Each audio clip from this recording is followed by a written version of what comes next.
a standing ovation for Ukraine President Zelensky yesterday. That was inside Ireland's parliament. And before Zelensky arrived there, we had learned that there was an assassination attempt made on Zelensky's life, almost certainly by the Russians, as various drones were swarming above Ireland's airspace. And but for Zelensky's planes arriving ahead of schedule, there could have been an actual assassination on Zelensky. I know this really isn't getting attention anywhere in the American press or in lots of other press. We need to cover that here. By the way, please subscribe to the Midas Touch YouTube channel. We bring the receipts. We bring the facts. We cover things that other people are not focused on. And you know we're under attack from the Trump regime and state regime media, which calls itself Fox. So please, if you can, hit subscribe right now. You may think you're subscribed to this YouTube channel, but double check because you might not actually be subscribed.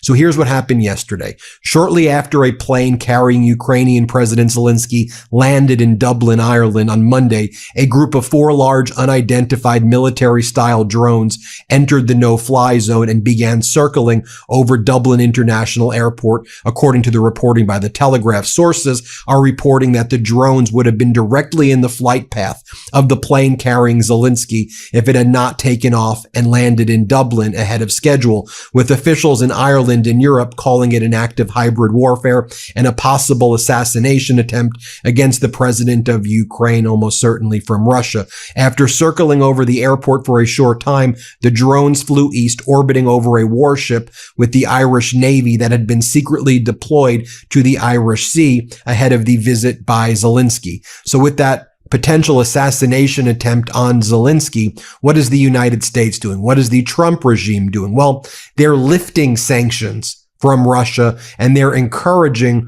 Russian oil companies like Luke Oil to make more money. So not only is the Trump regime not imposing sanctions or secondary sanctions against Russia, they're rewarding Russia as Russia threatens a full-fledged war against Europe, and as Russia has engaged in this likely assassination attempt against Zelensky. So yesterday, the U.S. Treasury Department suspended some of the sanctions imposed in October by the Trump administration on the Russian multinational energy corporation Luke Oil, extending a waiver authorizing Luke Oil branded gas stations throughout Europe, Central Asia, the Middle East, and the Americas to continue operating outside of Russia until at least April 29th, 2026. So as the Trump regime tries to attack Europe, oh, you're buying gas and oil from Russia.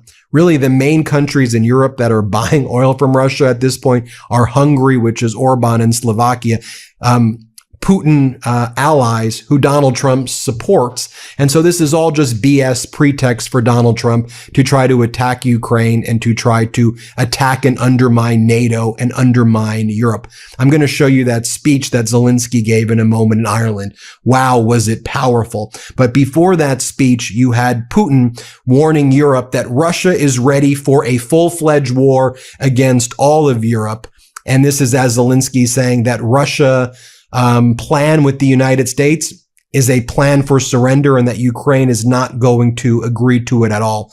So Zelensky put out a very powerful statement yesterday, and here's what he said. He said, Ukrainian representatives will continue their discussions in the United States with President Trump's team. Our task now is to obtain full information about what was said in Moscow between Witkoff, Kushner, and the Russian representatives, and what other pretexts Putin has come up with to drag out the war and to pressure Ukraine. Ukraine is prepared for any possible developments, and of course, we will work as constructively as possible with all partners to ensure that peace is achieved and that it is, after all, a dignified peace. Only a dignified peace provides real security, and we fully understand that this requires and will continue to require the support of our partners. And you see there Zelensky's tone really changing on the United States. And lots of Zelensky's allies in Europe, Friedrich Merz in Germany, others throughout Europe, are basically saying, be very, very careful. The European intelligence is likely who leaked those conversations between Witkoff and Kushner and Kirill Dmitriev and Yuri Yushkov, where they came up with the surrender plan and they were mocking Zelensky. And so I think European intelligence services have really been monitoring the behavior of Trump and Witkoff and Kushner, and they see that the United States wants to sell out NATO, Europe, and Zelensky, which we always knew, but it's taking on a very kind of concrete terms as Putin threatens all-out war against Europe.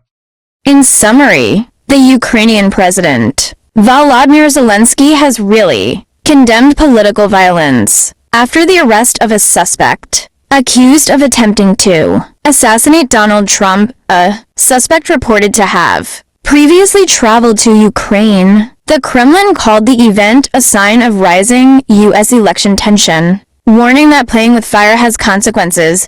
In the UK, Prime Minister Keir Starmer said he's very worried, insisting violence has no place in politics anywhere. Thanks for listening till this moment. This is Global Pulse TV.